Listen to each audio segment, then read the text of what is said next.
Bonjour à toutes et à tous, nous sommes le 18 juillet 2020 pour le 198e rapport de situation sur le Donbass au nouveau format, puisque vous avez massivement voté pour le maintien de cette nouvelle formule du rapport de situation sur le Donbass. Je vous remercie d'ailleurs, vous avez été vraiment nombreux à répondre au sondage, je m'y attendais pas du tout, donc c'est vraiment super. Merci aussi pour tous ceux qui ont mis des petits commentaires pour expliquer ce qu'ils voulaient. Je vais essayer de mettre en place les demandes que vous avez formulées au fur et à mesure. Je vais passer déjà à la situation militaire, puisque du 11 au 17 juillet 2020, l'armée ukrainienne a violé le cessez-le-feu en RPD à 33 reprises, donc on est à moins que la semaine passée, durant lesquelles elle a tiré 129 obus de mortier de 120 et 82 mm, donc là on est à peu près à moitié moins, pour un total de 427 munitions, donc là par contre on a plus que la semaine dernière. Il faut y rajouter les 3 violations du cessez-le-feu et 5 munitions tirées, dont 2 obus de mortier de 120 mm durant les dernières 24 heures. Malheureusement, le bilan humain, lui, il est pas bon du tout, puisque les tirs de l'armée ukrainienne de cette semaine en RPD ont blessé 3 soldats et 4 civils. Je vais y revenir un peu plus en détail.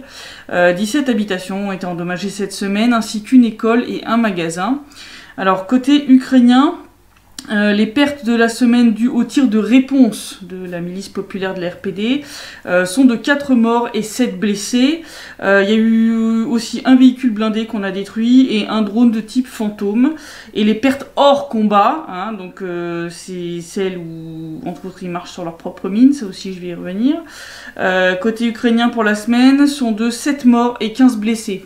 Alors, j'ai des trolls pro-Ukraine qui viennent commenter sous mes vidéos ou sur le site. Et là, j'en ai eu un au niveau de débilité record qui m'a dit « Mais pourquoi vous parlez pas des violations de la milice populaire ?»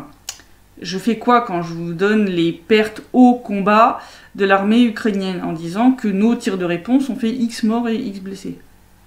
Voilà. Ça serait bien que vous écoutiez le site rep avant de le commenter, ça vous éviterait de passer pour des cons, ça serait pas mal.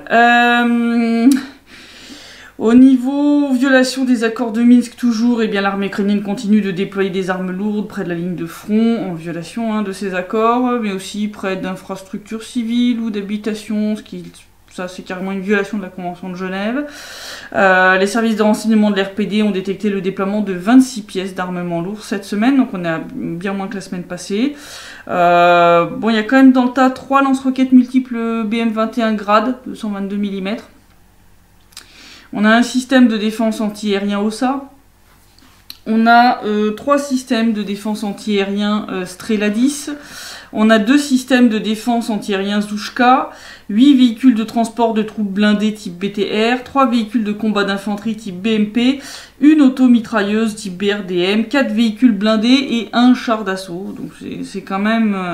hein, normalement ça devrait être 0. Hein. Voilà. Et puis comme je l'ai dit au début de ce site rep, on a eu 4 civils blessés cette semaine, 2 ont été blessés le 14 juillet. Quand l'armée ukrainienne a tiré sur le village d'Alexandrovka, ils ont utilisé des Zouchka, les véhicules de combat d'infanterie, lance-roquettes anti-char, mortier de 120 mm, et tout y est passé quasiment. Hein. 3 maisons ont été endommagées dans la même rue, une mère de 41 ans et son fils de 19 ans ont été blessés, donc ils ont reçu des éclats d'obus aux membres supérieurs et inférieurs, à donc bras et jambes. La mère était plus grièvement blessée que son fils. Bon, leurs blessures sont considérées comme modérément graves par les médecins. Le lendemain, quand nous on s'est rendu sur place, ils étaient toujours hospitalisés, donc à mon avis ils y sont encore. Comme je le disais, la milice populaire a répondu à ces tirs, faisant plusieurs victimes parmi les soldats ukrainiens, ce qui a permis de les calmer pour un petit temps, mais bon, ils ont repris dès le lendemain matin. Ils ont repris dès le lendemain matin dans la même rue, mais un peu plus loin. Ils ont détruit 2 maisons de plus.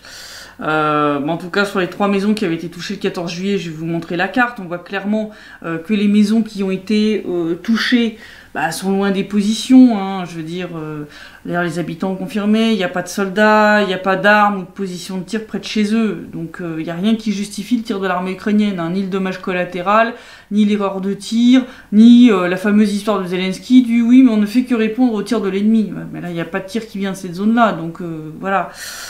Votre truc, ça tombe complètement à l'eau. Et donc, comme je le disais, le 15 au matin, avant même qu'on se rende sur place, les tirs ont recommencé.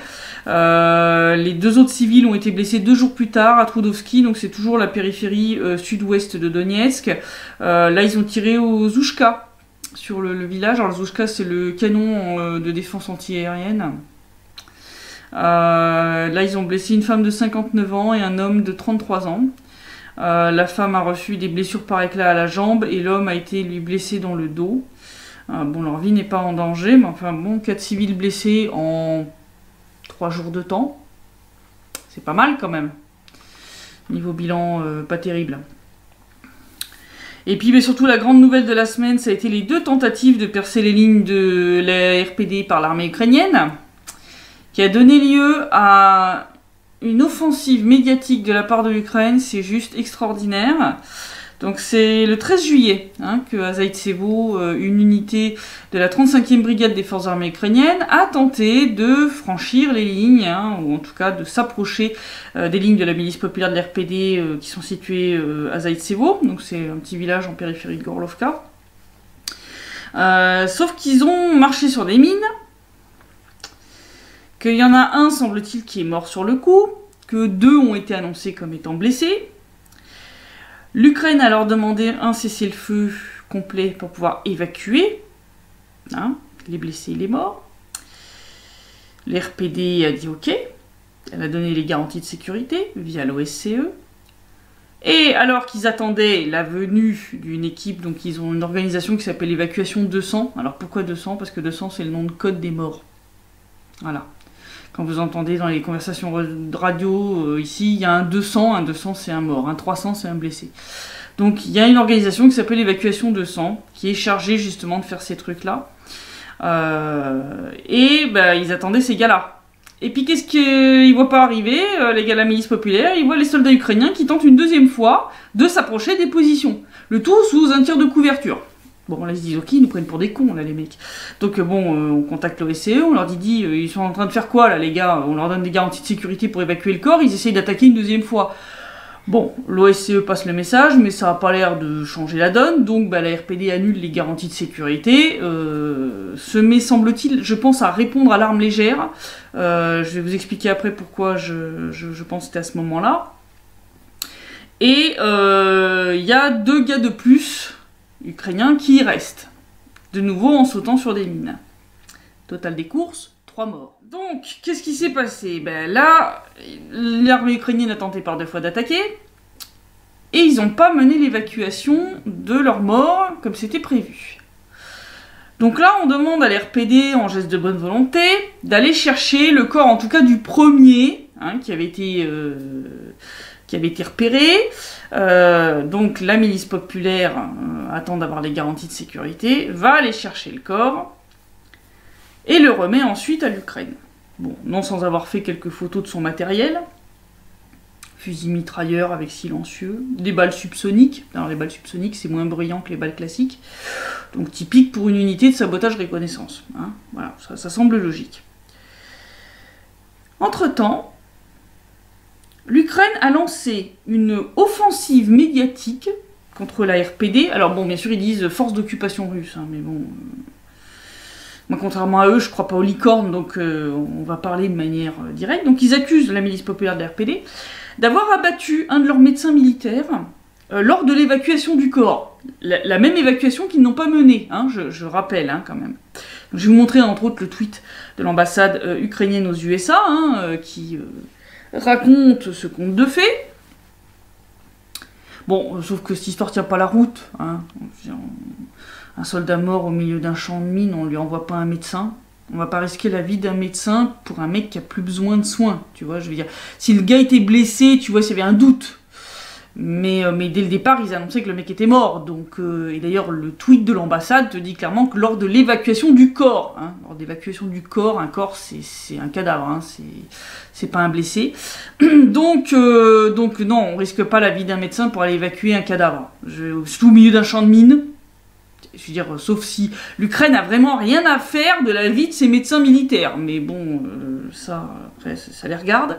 Et puis en plus, autre truc pas logique, si les RPD étaient du genre à faire ce genre de crimes de guerre, pourquoi est-ce qu'on aurait risqué la vie de nos soldats en les envoyant dans le champ de mines pour aller chercher le corps, pour ensuite le remettre à l'Ukraine pour qu'il soit enterré dignement? Ça tient pas la route, on est bien d'accord, hein, c'est vraiment là... Hein, si nos soldats étaient de tels fumiers au point d'abattre un médecin, hein, ils auraient laissé le corps pourrir sur place, hein, je serais pas fait chier. En tout cas, ce délire de médecins abattus, ça a fait un gros scandale, hein, c'est remonté jusqu'à l'ONU cette histoire. Hein. Donc la RPD s'est demandé mais ce que ça cachait, parce que c'est un mensonge tellement énorme que là ils se sont dit il y a un truc, tu vois, enfin, pour qu'ils allument un gros écran de fumée médiatique comme ça, c'est qu'ils veulent cacher un gros machin. Donc la RPD a cherché à identifier le corps qu'elle venait de remettre à l'Ukraine. Et puis la surprise, le gars est pas ukrainien, il est américain. Hein, il s'appelle Sean Fuller, surnom Texas. Il a servi en Irak, considéré comme un spécialiste des opérations subversives, adepte de l'idéologie néo-nazie. D'ailleurs, il a pas mal collaboré avec ce qu'on appelle pudiquement les nationalistes ukrainiens, mais c'est-à-dire en fait c'est les néo-nazis. D'ailleurs, il portait des symboles nazis sur sa tenue. Donc déjà, un beau spécimen, donc déjà on s'est dit, ah, il y a peut-être là la raison, tu vois, du beau bordel, parce que là, un mercenaire étranger qui se fait dézinguer sur la ligne de front, il y a de quoi agiter un petit peu les patrons occidentaux de l'Ukraine. Et puis, il y avait encore 2 corps. La RPD avait donné des garanties de sécurité à l'Ukraine pour aller les chercher, mais ils y sont pas allés. Donc l'Ukraine a laissé les 2 autres corps de ses soldats pourrir dans le champ de mines. Donc les RPD a dit, bon, on va aller évacuer les corps. Ils sont retournés dans le champ de mines. Ils ont trouvé un 2e corps, avec encore plus de matériel typique d'un soldat d'une unité de sabotage reconnaissance. Hein. Donc je vais vous montrer les photos, fusil mitrailleur, outils de vision nocturne, lampe tactique avec mode infrarouge, casque avec filet de camouflage et une caméra sans main, sans doute pour filmer ses exploits. Un niveau matériel médical, c'est le minimum syndical. Hein. Je vous montre la photo, hein, voilà, il a 2 bandages, une compresse, c'est que dalle. C'est le minimum réglementaire pour un soldat de ce genre d'unité. Et cerise sur le gâteau, le gars avait son passeport sur lui. Alors cette fois, c'était pas un Américain, c'était un Biélorusse d'origine qui a acquis la nationalité estonienne, parce que voilà, il faisait partie encore de ces gens de l'opposition en Biélorussie qui ont fui. D'abord, il voulait aller en Ukraine, mais il n'est pas pu tout de suite, donc il est parti en Estonie, et puis il a obtenu la nationalité estonienne, et depuis là, il est parti ensuite combattre en Ukraine. Voilà. Et donc il s'appelait Ilin Mikola. Hein, Ilin Mikola, voilà. Donc là, on avait déjà 2 corps sur 3, pas un seul Ukrainien et pas un seul médecin. Donc déjà, là, moi j'avais fait l'article en disant, voilà, le médecin imaginaire, quoi, tu vois, parce que bon, je veux dire, c'était évident, t'as 2 corps sur 3, les 2, je veux dire, sont clairement habillés comme des soldats d'unité de sabotage reconnaissante. D'ailleurs, le matériel est peu ou prou le même que celui de l'unité alpha du SBU, qui, elle aussi, avait lamentablement échoué lors du même genre d'opération en décembre 2019, donc décembre de l'année dernière. Et puis, vous vous souvenez qu'il avait sa caméra sans main? Elle fonctionnait. Elle a tourné. Elle marchait. Elle marchait. Donc, il y a plusieurs films qui ont été publiés par la chaîne Telegram Joker DNR. Donc, entre autres, on voit 2 vidéos du moment où, en fait, ils sont encore dans leur, on va dire, leur base arrière. Et ils écoutent à la radio comment ça se passe, et puis que ça tourne mal, quoi. Et puis la 3e vidéo, c'est le moment où, justement, il est au milieu de cette forêt, de ce champ de mine, et il écoute la radio, il attend, et il y a un moment, tu vois donc cet Estonien, hein, qui part sur un sentier, et barre, tu entends l'explosion, et bon, tu vois la caméra qui part complètement par terre, terminé, ça ne bouge plus, et tu entends au loin une 2e explosion. Donc du même type. Donc ça, je pense, c'est le 3e, qui lui aussi a marché sur une mine. Et à un moment avant ça, on entend un petit peu, on entend tirer au fusil automatique, à la calache, plus loin, sur la gauche du mec, vers là où ensuite il part et où il finit par sauter sur une mine.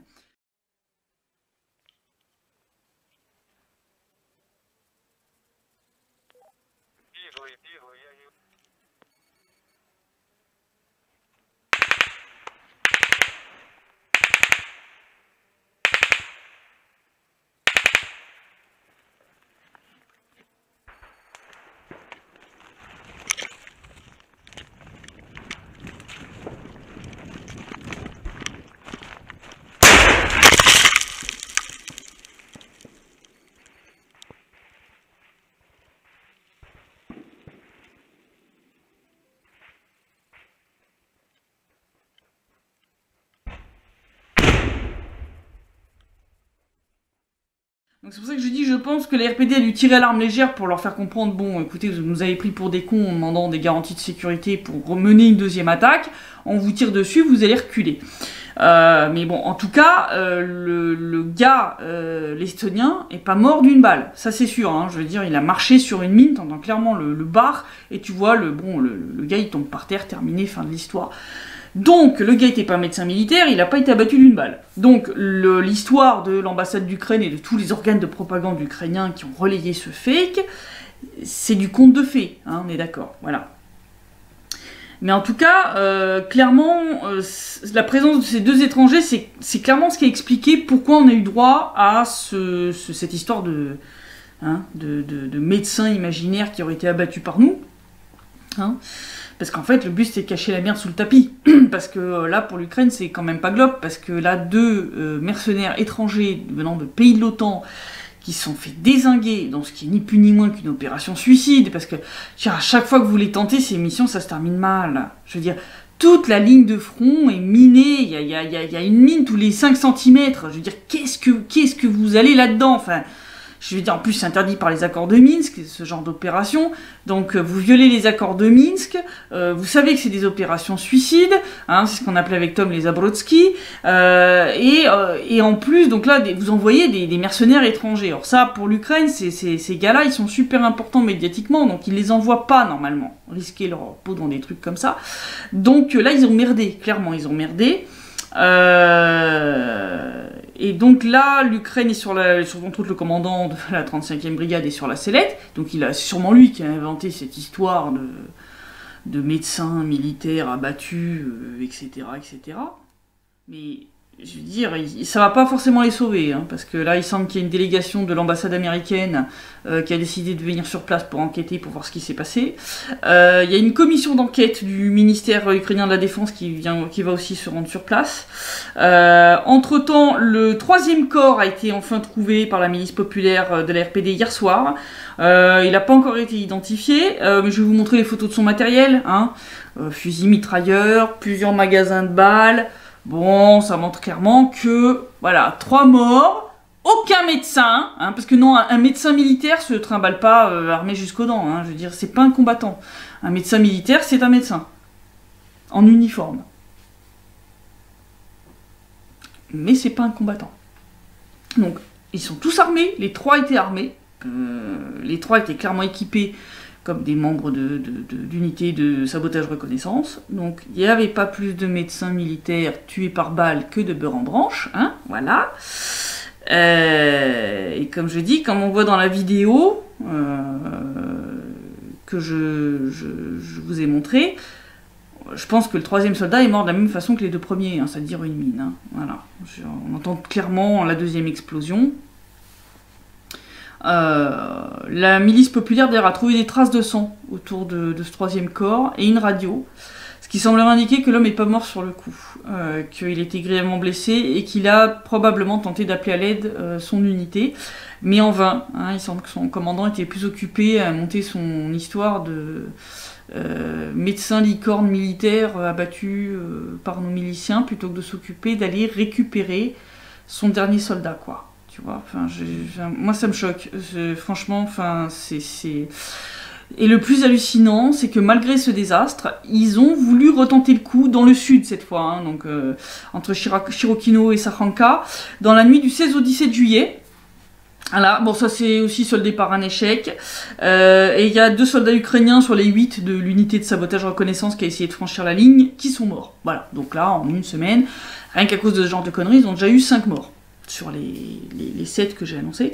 Voilà, donc voilà le truc, mais enfin, moi ça me fait halluciner. Pourquoi vous envoyez vos mecs dans ces trucs-là? C'est des opérations suicides. La ligne de front est tellement minée, c'est des opérations suicides. Vous en avez rien à foutre de vos soldats. Mais vraiment, quoi. D'ailleurs, on a eu un combattant du bataillon Haïdar qui a déserté, qui est passé du côté de l'RPD. Soldat Skidan, qui était chargé de calculer les coordonnées de tir pour les mortiers. Et ce dernier a confirmé, hein, la milice populaire de l'RPD, qu'il y a des mercenaires venant de pays de l'OTAN dans la zone de conflit actuellement. Et puisque je parlais du fait que le commandement ukrainien en a rien à faire de ces soldats, Vous vous souvenez de l'histoire des rondins de bois radioactifs que je vous ai montré l'autre coup? Ouais, alors on a plus d'infos. On a plus d'infos, il y a eu 12 soldats de la 10e brigade des forces armées ukrainiennes qui sont tombés malades. Les médecins ont clairement dit qu'ils ont été rendus malades par des radiations. Radiations qui viennent donc de ces rondins qui ont été installés sur leur position située à l'est de Mariupol. Et en fait, il y a eu une autre vidéo qui est sortie récemment. Vous vous souvenez, je vous avais dit que j'étais quasiment certaine que c'était des rondins qui venaient de Tchernobyl. Je vais vous montrer une autre vidéo qui est sortie récemment, qui montre des camions sortir de la zone d'exclusion de Tchernobyl via le checkpoint de Dityatki avec justement des chargements de troncs d'arbres.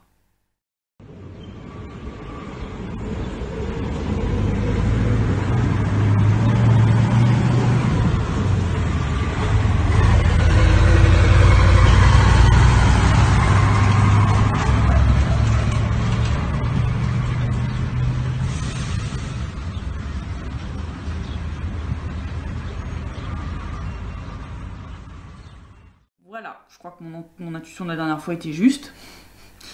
Voilà, donc ils en ont vraiment rien à foutre de leurs soldats. Voilà, ils leur refourguent des troncs d'arbres radioactifs. Ils en ont rien à péter. Voilà, ils les envoient dans des opérations suicides et puis ils leur filent des troncs d'arbres radioactifs. Je sais pas ce que ça va être la prochaine fois. Hein. Ils vont leur filer de la mort au rat dans la bouffe. Je sais pas.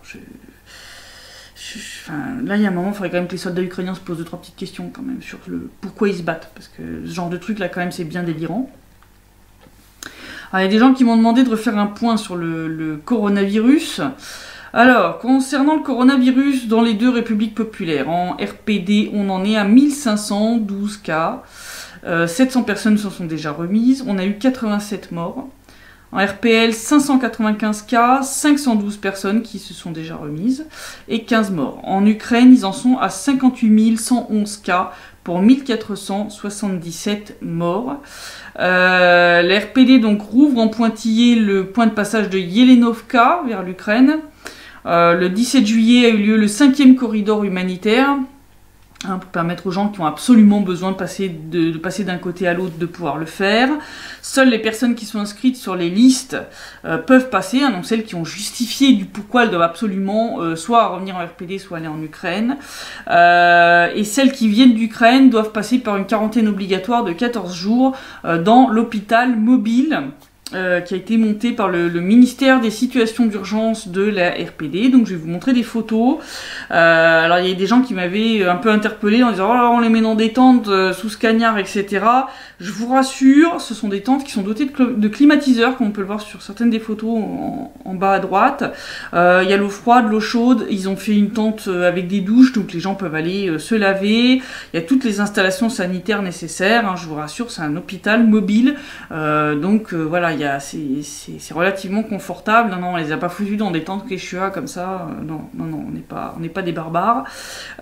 Côté russe, la frontière est rouverte, mais les citoyens de l'RPD doivent se faire examiner à la frontière pour s'assurer qu'ils n'ont pas le coronavirus. Hein, donc mesure de température, vérification chez les gens tous, etc. etc. Donc on rouvre petit à petit, mais vraiment on fait très attention parce que voilà, on voit que la situation en Ukraine c'est toujours pas terrible en termes de coronavirus, donc on veut pas importer. D'ailleurs, plusieurs des personnes qui sont arrivées lors des 4 premiers corridors humanitaires, il y a eu des personnes testées positives au coronavirus lors de leur quarantaine. Donc, c'est des mesures qui sont justifiées. Voilà, hein, je veux dire, on va pas les laisser se trimballer partout et refiler le virus à tout le monde. Je vais vous reparler aussi du MH17, puisque cette semaine c'était les 6 ans de la catastrophe. La RPD a organisé comme chaque année une cérémonie de commémoration des victimes. Je vous renvoie à la vidéo que j'ai publiée à ce sujet sur la chaîne YouTube. Et il y a eu plusieurs choses qui ont concerné de près ou de loin ce dossier cette semaine. J'ai publié déjà sur Donbass Insider, avec l'aimable autorisation de son auteur, la 2e partie de l'enquête de Vassili Prozorov sur les ingérences de l'Ukraine dans les affaires des pays européens et entre autres sur le dossier du MH17. J'ai mis dedans, j'ai intégré la vidéo vers son film sur le MH17, donc sa propre enquête sur le MH17. Les sous-titres en français sont bien présents maintenant sur la vidéo, donc vous pouvez aller la regarder. Je vous encourage à aller la regarder, elle est très très bien. Il montre clairement l'implication des services secrets occidentaux et entre autres britanniques. Il a interviewé d'anciens soldats ukrainiens qui étaient dans la 156e brigade de défense antiaérienne, dont l'unité, la 2e division, a été déplacée en grand secret juste avant le crash depuis leur zone de stationnement de Mariupol vers celle où le MH17 a été abattu. Donc eux ne faisaient pas partie du convoi parce qu'ils étaient de simples conscrits. Seuls les soldats sous contrat et les officiers sont partis, mais genre les soldats sous contrat étaient obligés de laisser leur téléphone, quoi, tu vois. Enfin, je veux dire, hein, on les a pas envoyés faire un stage de tricot. Il a aussi expliqué comment l'Ukraine utilise les hackers, tant ceux d'État que des hackers indépendants, pour obtenir à la fois des informations, mais aussi discréditer la Russie, hein, donc en leur faisant porter le chapeau de leurs attaques informatiques. Hein, donc ces hackers font en sorte de laisser derrière eux des IP russes, des traces de méthodes typiquement de hackers russes pour qu'ensuite on accuse la Russie. Ces pirates ukrainiens sont par exemple impliqués dans des fausses alertes à la bombe en Pologne, mais aussi en Russie. Hein. Il y a eu des fausses alertes à la bombe un peu partout en Russie ces derniers mois, et ça venait systématiquement d'Ukraine. Prozorov a aussi parlé de l'histoire de ce Français, Grégoire Moutot, vous savez, qui avait été arrêté à la frontière entre l'Ukraine et la Pologne. Il essayait de faire passer des armes en contrebande, il s'était fait arrêter. L'USBU avait essayé de le présenter comme un gars qui voulait monter des attentats terroristes partout en France, etc. Bon, ça tenait pas la route. Hein, c'était un pauvre type, il s'est fait piéger par le SBU, clairement, et l'enquête de Prozorov indique aussi que le SBU voulait pouvoir arrêter et torturer un journaliste tchèque qui était dans la zone de conflit, parce que bah, il disait des trucs qui plaisaient pas trop à l'Ukraine, quoi. Voilà, bon, il a eu chaud celui-là, hein. Je veux dire, s'ils avaient reçu l'autorisation, l'autre il aurait passé un sale moment. Le deuxième article concernant le MH17 ne concerne pas que le MH17, ça concerne en fait surtout Bellingcat et ses méthodes.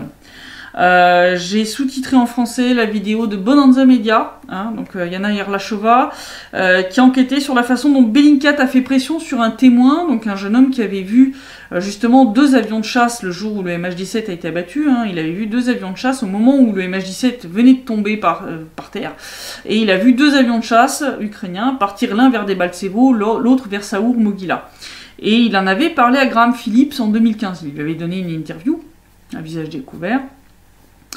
Et en fait, les avocats de la défense de Poulatov, lors du procès du MH17 qui se poursuit, ont montré justement ce témoignage parmi d'autres. Et donc Bellingcat, continuant à jouer son rôle on va dire, d'équipe d'enquête non officielle ou d'assistant du procureur, a décidé de travailler pour discréditer les témoins en question. Donc tout y passe, hein, entre ceux qui sont accusés d'être des complotistes, etc., etc. Bref. Et ils ont essayé donc de discréditer ce témoin-là, Artyom.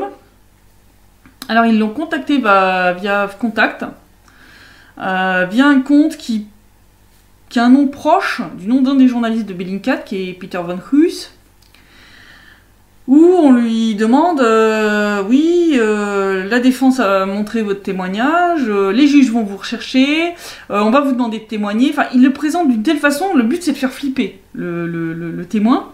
Et ça marche, parce qu'en plus l'autre il dit qu'il est journaliste, etc. Mais il n'y a pas de photo, il n'y a rien qui l'identifie comme un journaliste, donc Artyom il se dit, oula attends, c'est qui ce mec-là? Si ça se trouve, c'est un agent du SBU, quoi. Bon, hein, il a encore en tête ce qui est arrivé à Tsemar l'année dernière, qui s'est fait kidnapper, frapper, hein, qui a eu de la chance, parce qu'il a pu être récupéré lors d'un échange de prisonniers. Donc Artyom, il se dit, bon, vous êtes gentil, j'ai pas envie de me faire kidnapper, ou de me faire torturer, ou de me faire poignarder, donc il joue les cons. Il joue quel avion? Je suis au courant de rien, j'ai rien vu. Tu vois, il la joue comme ça. Et donc après, Bellingcat a pondu un article en disant qu'en fait, il avait admis avoir menti. Sauf qu'en fait, il a jamais dit ça. Hein. Il a juste dit, j'ai rien vu. En mode, écoute, je joue les cons parce que je sais pas qui t'es et j'ai pas envie qu'il m'arrive des bricoles. Donc, Yana Yerlachova a retrouvé ce témoin. Elle est venue ici dans le Donbass il n'y a pas longtemps. Et bon, bah, elle l'a interviewé. Il a dit, non, effectivement, j'ai bien vu les avions. Mais moi, quand je vois ce compte VK, il n'y a pas de photos. tu sais pas qui c'est, il dit voilà, moi j'ai cru que c'était un agent du SBU, donc j'ai préféré jouer les cons, tu vois, pour pas avoir d'emmerde, quoi. Et comme je disais, le nom de ce compte ressemble à celui de Peter Van Kruis, un journaliste de Bellingcat qui est impliqué dans un autre scandale. Là aussi une histoire de témoignage, mais cette fois c'était une tentative de corruption et des menaces contre plusieurs journalistes russes, entre autres de l'agence RIA Fan et de USA Really. Il leur proposait en gros entre 500 et 1000 euros pour obtenir un témoignage sur l'ingérence russe dans les élections présidentielles américaines de cette année, hein, en leur disant voilà, vous me faites un témoignage sur l'usine à troll de Saint-Pétersbourg, comme ça je peux prouver qu'il y a l'ingérence russe et puis moi je vous file du pognon, c'est un bon deal. Sauf que les journalistes russes en question sont quand même des patriotes, qui lui disent écoutez, ce que vous me proposez c'est une provocation, c'est une honte, allez vous faire foutre, il en est hors de question, je veux pas discuter avec vous, fin de la discussion, ne me contactez plus. Donc le premier il réagit pas trop, quand le deuxième l'envoie chier, déjà il commence déjà à dire repensez-y parce que ça vaudrait mieux pour vous. Oui. Et la troisième, c'est une femme qui s'appelle Yekaterina. Alors là, il y va franco, le mec, quand elle l'envoie chier. Il lui dit je suis amie avec les services de renseignement britanniques et américains. Ils sauront tout sur vous. Votre vie deviendra un enfer. Alors, plus explicite que ça, tu meurs, hein, niveau menace. Et ce qui est très choquant, c'est que dans les deux cas, c'est à chaque fois le Peter Van Kruis ou un nom approchant qui est impliqué. Et à chaque fois, c'est le Christo Groziev qui est l'auteur officiel de l'enquête de Bellingcat. Donc j'ai détaillé dans l'article, ça a l'air d'être une technique en fait de brouillage des pistes par Bellingcat. Ils envoient un des journalistes, voire plusieurs, obtenir les infos. Et c'est un autre qui signe le papier. Comme ça, quand les gens se plaignent de ces méthodes, etc., ils disent « Ah ben non, c'est pas lui qui fait l'enquête, c'est l'autre. » Ça, c'est l'option du déni plausible. Ça, c'est vraiment des techniques de manipulation. Ça montre que Bellingcat, c'est pas du tout un truc honnête. Hein. Donc, allez voir l'article en détail, j'explique tout, y compris je débunk complètement le déni qui a été fait par Bellingcat, assez pitoyable, qui a d'ailleurs publié aucune version originale, aucun screenshot, aucune capture d'écran, ni de la discussion avec Artyom dont ils disent que c'est un faux, ni de ces discussions avec les journalistes russes dont ils disent que ce sont des faux, ni des enregistrements audio, enfin il n'y a rien, c'est juste du blabla, on te dit que c'est faux. Ouais d'accord, mais où sont les originaux dans ce cas-là? Il n'y a pas de preuve. Il y a eu une bonne nouvelle. C'est le Fonds pour la sécurité des vols, qui est une organisation internationale, qui a décidé d'enquêter quand même sur la possible responsabilité de l'Ukraine dans le crash du MH17 à cause du fait qu'elle n'avait pas fermé son espace aérien au-dessus du Donbass. Donc ça, c'est une bonne nouvelle. Je ne sais pas combien de temps ça va leur prendre et si ça va aboutir à quelque chose, mais le fait même qu'il y ait quand même une enquête qui soit lancée, c'est déjà bien. Parce que jusque-là, depuis 6 ans, cette responsabilité-là, elle avait été complètement évacuée, entre autres par les Néerlandais. C'est parce qu'en fait, ils ne voulaient pas se brouiller avec leur principal fournisseur de preuves, hein, parce qu'il faut quand même dire ce qui est. Le plus gros des preuves, c'est fourni par le SBU et ou par Bellingcat. Hein, donc bon, donc ça, faudra suivre. Faudra suivre parce que potentiellement l'Ukraine pourrait être poursuivie pour sa responsabilité là-dedans. Il faut peut-être voir derrière cette annonce la raison pour laquelle les Néerlandais, les Pays-Bas ont décidé de poursuivre la Russie devant la CEDH, parce que manifestement le tribunal officiel contre les 4 accusés là, est en train de prendre l'eau. Hein. Je vous le dis, ils sont en train de nous faire un remake du Titanic. Hein. Voilà. Donc même si l'orchestre continue de jouer sur le pont, ça empêche que le bateau est en train de prendre l'eau. Méchamment quand même. Voilà. Et puis, c'est pendant ce temps-là au Canada, mais il n'est pas drôle. Il est sordide. Il est sordide, parce que là, on a assisté à un truc, une inversion des valeurs totalement délirante. Alors, pour ceux qui ne le savent pas, il y a beaucoup d'émigrés ukrainiens au Canada, hein, entre autres beaucoup de bandéristes, beaucoup de collaborateurs des nazis, qui, lorsque l'URSS a reconquis l'Ukraine et a foutu les nazis dehors, se sont enfuis. Hein, se sont enfuis quand les nazis ont été vaincus en 1945. Il y en a beaucoup qui ont immigré de l'autre côté de l'Atlantique pour se mettre à l'abri des soviétiques. Et entre autres, beaucoup sont partis au Canada. Voilà.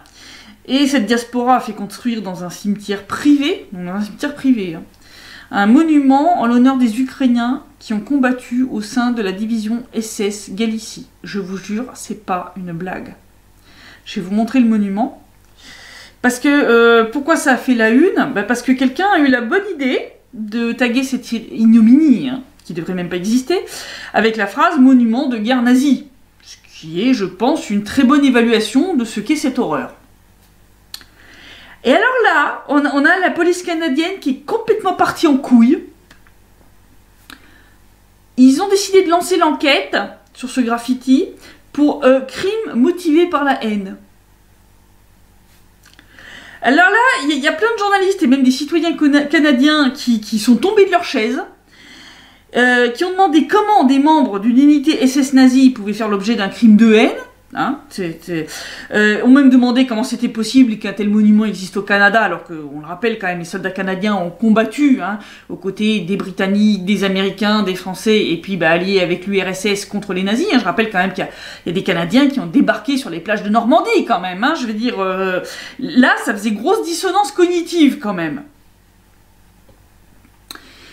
Il y a des gens qui ont quand même souligné que le crime de haine, c'était l'existence même de ce monument sur le territoire canadien et qu'il devrait être détruit. Et pas que lui, parce que si vous regardez de près la photo du monument avec le graffiti, on peut voir que l'emblème avec le lion de la division SS est présent sur plusieurs tombes en arrière-plan. Ce qui indique qu'en fait, que ça a l'air d'être des combattants de cette division SS qui sont enterrés là. C'est bien, ils ont terminé leur petit jour pépère, tous ces criminels de guerre. C'est bien. Ce qui veut dire qu'en fait, il faudrait détruire non seulement le monument, mais aussi potentiellement les pierres tombales. Les faire changer, tu vois. Quitte à mettre le trident, même si même le trident, déjà, comme je l'ai déjà souligné dans un article il y a quelques mois en arrière, déjà ça, c'est un truc, ça devrait même pas être autorisé, mais c'est pas grave. Donc, déjà, le fait qu'il y ait cet emblème et sur les pierres tombales et sur le monument, c'est déjà choquant. Le maire de la ville, Oswil, où se trouve ce monument, a dit que lui, ça fait des années qu'il veut faire détruire ce machin, mais qu'il peut pas parce que c'est dans un cimetière privé. Et donc, il n'a pas le droit de toucher à ce truc-là. C'est hallucinant.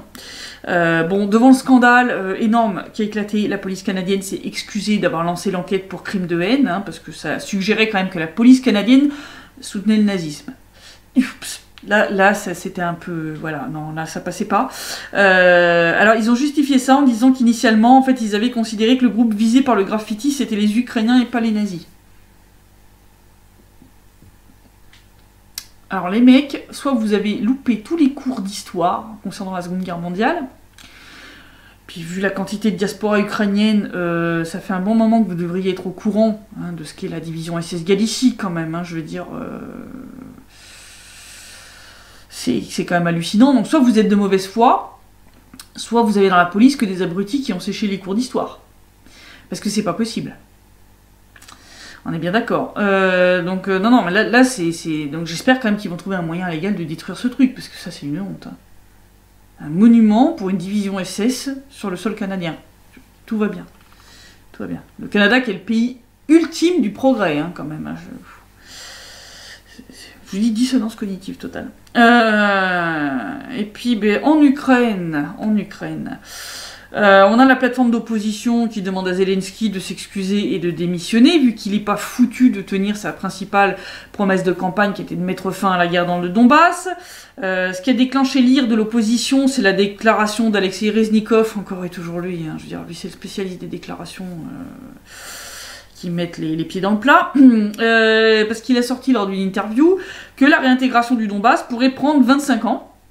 Donc en clair, le vice-premier ministre ukrainien est en train de préparer l'opinion publique ukrainienne pour un scénario à la chypriote, ce que je vous avais annoncé depuis des mois. En clair, Zelensky n'a pas du tout l'intention de mettre fin réellement à la guerre dans le Donbass. Il est en train de préparer le plan B. Sauf qu'il n'a pas du tout été élu pour ça. Je veux dire, il a été élu parce qu'il a promis de mettre fin à la guerre. Rapidement en plus. Donc résultat, l'opposition a qualifié le gouvernement Zelensky de gouvernement Poroshenko bis. ce qui est totalement vrai. L'opposition a dit que le peuple ukrainien a été trompé, qu'il n'a jamais donné à Zelensky un mandat de président pour que le conflit dans le Donbass dure un quart de siècle. Donc là, il leur a dit, la seule sortie digne, c'est vous vous excusez et vous vous cassez, parce que là, c'est pas possible, quoi. Enfin, je veux dire, c'est... Et en plus, ils en ont rajouté une couche, parce que, bon, vu les résultats économiques de l'Ukraine, ils ont dit, puis en plus, vu vos résultats économiques, démissionnez, parce que vous êtes une bande d'incapables. Donc, vous avez trompé le peuple ukrainien, vous vous êtes fait élire sur une promesse électorale que manifestement vous ne tiendrez jamais, et en plus vous êtes en train de faire plonger complètement le pays économiquement dans les abysses, donc arrêtez le tir, cassez-vous et laissez la place à des gens compétents, parce que là c'est plus possible. Et puisque les critiques se font de plus en plus vives contre Zelensky et son gouvernement, bien sûr vient la tentation de la censure. Vous vous souvenez, je vous ai parlé de la loi sur les médias, à la fin d'année dernière, et là ils nous ont sorti la version 2.0. Alors, ils l'ont retravaillée, mais alors, elle n'est pas mieux que la première, hein. Elle n'est pas plus... Comment dire, plus garante des libertés, au contraire, elle est pire. Puisque là, tous les médias en ligne, donc y compris les blogueurs, les youtubeurs, etc., se retrouvent inclus dans la liste des médias concernés par la loi. Donc là, ça devient complètement délirant. En plus, dans cette version de la loi, le Conseil national de radiodiffusion et de télévision se transforme en véritable ministère de la vérité, qui a tous les droits. Donc ils vont pouvoir empêcher un média non seulement de diffuser via la radio ou la télévision, mais pour les médias en ligne, ou les youtubeurs ou les blogueurs, ils vont pouvoir faire fermer le site s'il est hébergé en Ukraine, le nom de domaine s'il est en .ua ou .ucre. Si le site est hébergé ailleurs, ce Conseil national va pouvoir demander aux fournisseurs internet de bloquer les sites, à Google, Yahoo et Bing de les cacher des résultats des moteurs de recherche, et ils pourront aussi faire fermer les comptes Facebook, Twitter, chaîne YouTube, enfin la totale quoi. Genre là, comme je vous l'ai dit l'année dernière, Goebbels en avait rêvé, les Ukrainiens l'ont fait. Là, c'est hallucinant. Hallucinant. Bon, bien sûr, les journalistes ukrainiens, y compris des pro-Maïdan comme Gordon, alors lui, il m'a surprise, mais vraiment, ils ont signé tous ensemble une lettre ouverte à la Rada pour dire non mais vous avez pas voté ce truc, enfin là non, ça on est totalement contre, c'est de la censure, c'est 1984, c'est le ministère de la vérité, l'OSCE aussi a fait son travail, Harlem Désir a évalué, hein, il a analysé son équipe a analysé la loi, et il a fait un rapport au vitriol, quoi, en disant mais ça non, ça c'est pas acceptable, c'est excessif, ça respecte pas du tout les normes européennes, ça va pas, enfin bon, il leur a taillé un costard, et malgré tout ça, on a vu passer des appels entre autres sur Facebook de l'Union européenne et du Conseil de l'Europe à voter rapidement cette loi pour que l'Ukraine mette sa législation sur les médias en accord avec les standards européens. La censure décomplexée, ça fait partie des standards européens maintenant ? Vous avez loupé un truc là, c'est pas possible.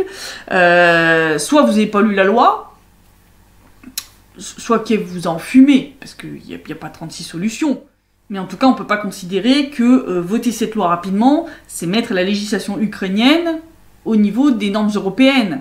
Ou alors l'Ukraine est précurseur, et ça va devenir la norme en Europe, je sais pas, hein, je m'attends à tout, hein, remarquez. Hein, parce qu'on a bien eu la tentative avec la loi Avia en France. Hein. Mais bon, au lieu de s'occuper de ce genre de loi, l'Ukraine ferait mieux de s'occuper de ses problèmes d'agression contre les journalistes, hein, parce que depuis le début de 2020, on en est quand même à 40 agressions physiques. Que depuis 2014, on en est à 20 morts parmi les journalistes quand même.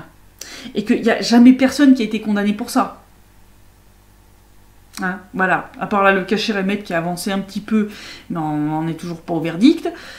Pour l'instant, les meurtriers de Lesbouzina, ils courent toujours dans la nature. Hein.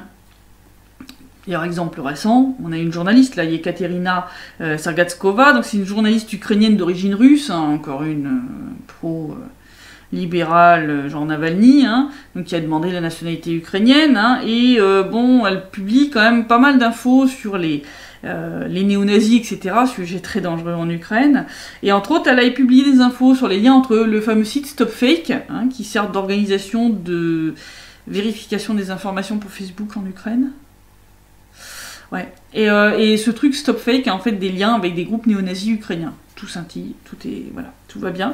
Ce qui expliquerait d'ailleurs pourquoi certains des articles de la journaliste sur le thème des néo-nazis ukrainiens sont retirés de Facebook après justement opération de fact-checking.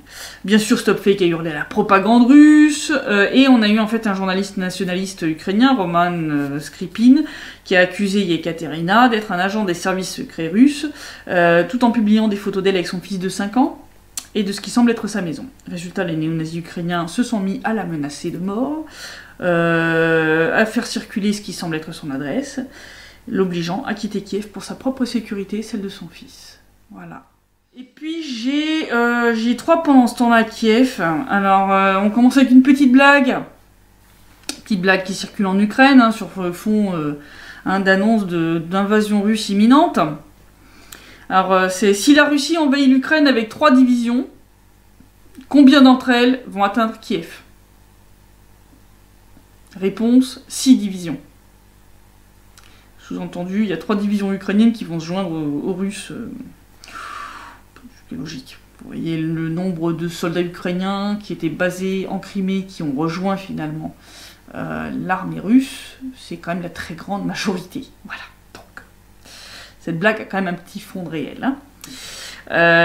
Militaire toujours pour le second pendant ce temps-là à Kiev, puisque la Pologne n'a plus que 6 MiG-29 en état de voler, grâce à l'Ukraine, à qui elle avait confié ses avions de chasse pour réparation à l'usine de Lvov. Et en fait, des voleurs ont pénétré dans l'usine, ont dérobé sur chaque avion 20 blocs d'équipements électroniques qui contiennent des métaux précieux, pour ceux qui ne le savent pas. Même dans votre voiture, si vous avez de l'électronique, vous avez des métaux précieux, vous avez de l'argent, vous avez de l'or, vous avez plein de trucs comme ça. Voilà. Donc les avions polonais se sont fait littéralement dépouiller.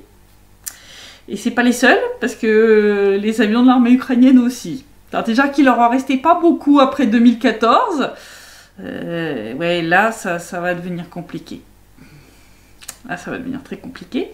Donc résultat, les réparations et modernisations ont été suspendues indéfiniment. Oups, encore une rentrée d'argent qui s'envole pour Kiev. Et puis encore une bonne image de l'Ukraine donnée à l'international. C'est bien. C'est pas les premiers, les Polonais. Il y avait eu un autre pays, il y avait un pays des Balkans, je crois que c'était la Croatie, je crois, qui lui avait filé des avions, pareil, pour entretien, modernisation, remise en état. Et qui s'était vu rendre les avions avec des pièces de mauvaise qualité, qui avaient cassé tout de suite, donc les avions étaient pas du tout opérationnels, et ils s'étaient rendu compte que voilà, ils avaient installé des pièces de seconde main, déjà à moitié moisies, enfin bon, des trucs. Donc c'est bien, l'image de l'Ukraine, c'est magnifique. Et puis puisqu'on parle de l'image de l'Ukraine, on va parler de l'image du parti présidentiel de Zelensky, qui est déjà pas terrible. Et qui risque pas de voir son blason être redoré après la vidéo qui a été publiée par l'un des députés du parti de Zelensky, Nikolai Tishchenko. Ouais, éloigner les enfants. Bon, c'est pas non plus, mais moins de 18 ans s'abstenir. Parce qu'on voit le député, qui est quand même restaurateur, en train de danser le twerk dans une voiture et de montrer en fait son cul. И мы все так хотим, ноги как у Кенту, попу как у Ким, попу как у Ким, попу как у Ким, попу как у Ким, попу как у Ким, попу как у Ким, попу как у Ким, мужа можно белого, а белого телу, попу как у Ким, попу как у Ким, попу как у Ким, попу как у Ким, попу как у Ким, попу как у Ким, можно белого, а попу как у Ким.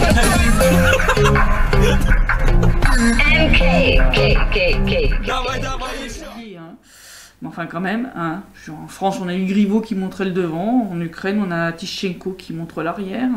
Bon, lui il avait gardé son pantalon au moins. Mais ça fait pas très sérieux quoi. T'es député mon gars. Tu fais ce que tu veux, je veux dire en privé quand t'es Monsieur Lambda, mais quand t'es député et que t'as déjà, comment dire, un gouvernement dont la cote de popularité et un président dont la cote de popularité est déjà en train de bien se casser la gueule, t'évites de faire ce genre de truc. Voilà, petite recommandation comme ça. Donc voilà la situation. Voilà la situation, on va voir comment ça évolue, mais quand je vois le nombre de blessés qu'on a eu parmi les civils, c'est quand même pas une bonne nouvelle. Bon, les tirs de réponse qu'on fait ont l'air quand même de les calmer un peu, mais ça tient pas longtemps, ça tient quelques heures, et généralement dès le lendemain ça reprend. Donc c'est grâce à ces tirs de réponse qu'on arrive à maintenir un nombre de violations de la part de l'armée ukrainienne qui reste pas trop élevé. Mais combien de temps ça va tenir, quoi? Parce que quand je vois la situation en Ukraine, je vois pas comment... Enfin, il y a un moment où ça va déraper. Je veux dire, on voit de plus en plus de déclarations du faut qu'on envoie nos chars reconquérir le Donbass, quoi, tu vois. Donc, bon, plus les officiels ukrainiens comme Reznikov, qui sont en train joyeusement déjà de creuser la tombe des accords de Minsk. Donc ça pue. Donc ça pue, on va voir comment ça se passe pendant le reste de l'été. Bon, voilà, en tout cas, situation à suivre. Je pense sur le MH17, il va y avoir encore des choses qui vont sortir, parce que là, je pense que les avocats de la défense commencent à sortir des arguments, commencent à sortir des éléments, et je pense que ça va devenir intéressant. En tout cas, Bellingcat, là, c'est bien cramé avec cette histoire de témoin. Mais c'est bien, il faut montrer, parce que c'est une fraude, hein, ce truc, Bellingcat. Donc ils sont autant experts que moi je suis la reine d'Angleterre. Donc voilà la situation. En tout cas, je vous dis à la semaine prochaine pour le prochain rapport de situation. Et d'ici là, prenez soin de vous.